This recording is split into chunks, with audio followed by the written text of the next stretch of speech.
We're getting breaking news into the Situation Room on North Korea's missile threat and a new response from the United States. Our Pentagon correspondent Barbara Starr is joining us. Barbara, what are you learning about the U.S. military moves in response to North Korea's claim it could launch an intercontinental ballistic missile at any time? Good evening, Wolf. Because of that claim by North Korea, an ICBM and an intercontinental ballistic missile that could potentially hit the United States, the Pentagon now has deployed a high-tech radar to see.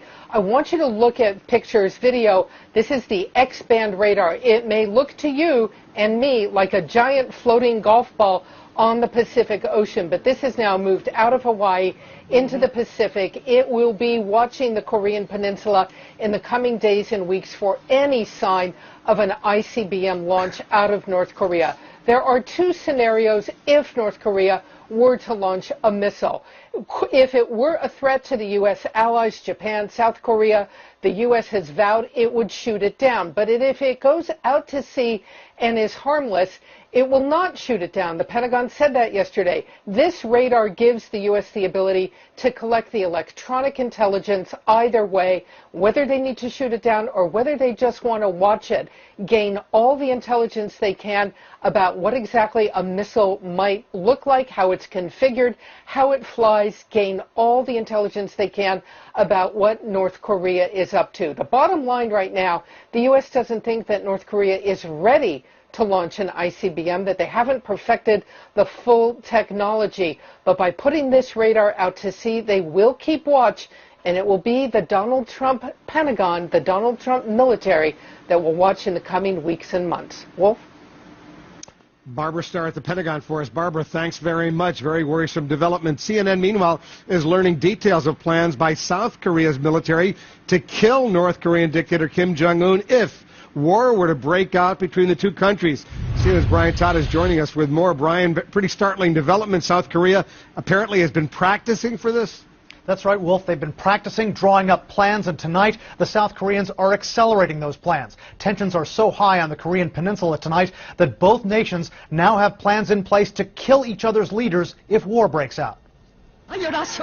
Kim Jong-un tonight is dealing with a direct potential threat to his own life, a special South Korean military brigade whose mission is to kill him. A South Korean Defense Ministry official tells CNN his country is speeding up plans to create what some call a decapitation unit.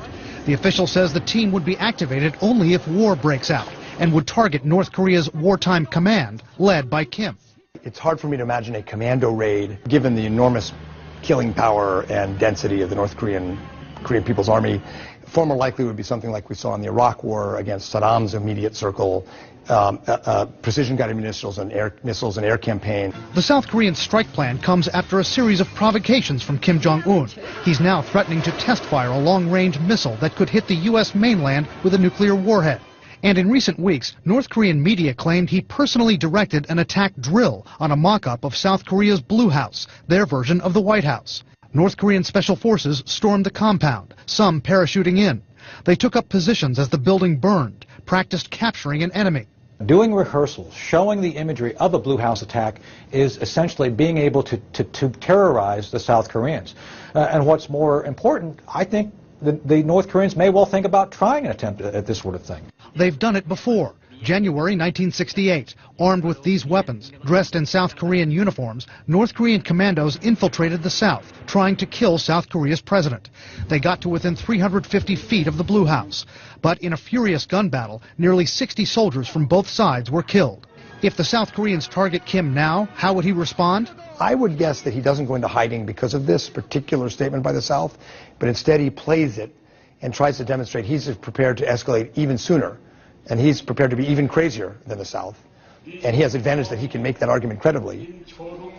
Now, analysts say if Kim does eventually go into hiding in the event of a war during some kind of a decapitation strike, he's got a large network of tunnels and bunkers built by his father and grandfather. Experts point out in the early days of the Iraq War, when the Allies were targeting Saddam Hussein and his inner circle, Kim Jong-un's father, Kim Jong-il, went into hiding for more than a month, fearing he would be next. Wolf? Interesting, Brian. And with this news of a plan to target him, Kim potentially could turn on his inner circle, fearing some kind of betrayal, right? That's right. He's very paranoid, as we know, Wolf, and some analysts believe part of the South Korean strategy in revealing this decapitation unit is to make Kim Jong-un more paranoid of those around him and engage in more purges of his inner circle. Brian Todd, good report. Thanks very much. That's it for me. Thanks for watching. South Korea. I love South Korea. I have buildings in South Korea. I've done jobs in South Korea. It's great. We have right now 28,000 soldiers on the line between North and South. Right? 28,000 soldiers. They pay us peanuts. Peanuts. And every time he acts up from North Korea, he acts up. You know, he has his little fits. Okay? He acts up. And every time he acts up, South Korea says, oh. And we start sending our ships, our planes, or this, or that. Right? They pay us peanuts compared to the cost of this.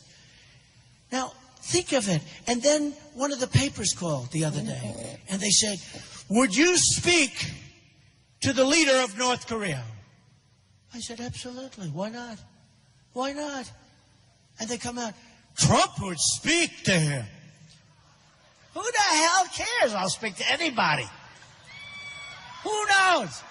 There's a 10% or a 20% chance that I can talk him out of those damn nukes, because who the hell wants him to have nukes? And there's a chance. I'm only going to make a good deal for us, but there's a chance. But it was like, and Hillary said, he would deal with this dictator. You know, give me a break. Oh, you know what? I know they've been doing it a long time, folks. They are rank amateurs, okay? Hillary is a rank amateur. She's been doing it forever, and she still doesn't get it. What the hell is wrong with speaking? And you know what? It's called opening a dialogue. It's opening a dialogue. And I don't say it's going to happen, and probably it won't. But there's nothing. I wouldn't go there. That I can tell you. If he came here, I'd accept him. But I wouldn't give him a state dinner like we do for China and all these other people that rip us off, or we give them these big state dinners. We give them state dinners like you've never seen. We shouldn't have dinners at all. We should be eating a hamburger on a conference table. And we should make better deals with China and others. And forget the state dinners. You forget the state dinners. That cost, by the way, a fortune.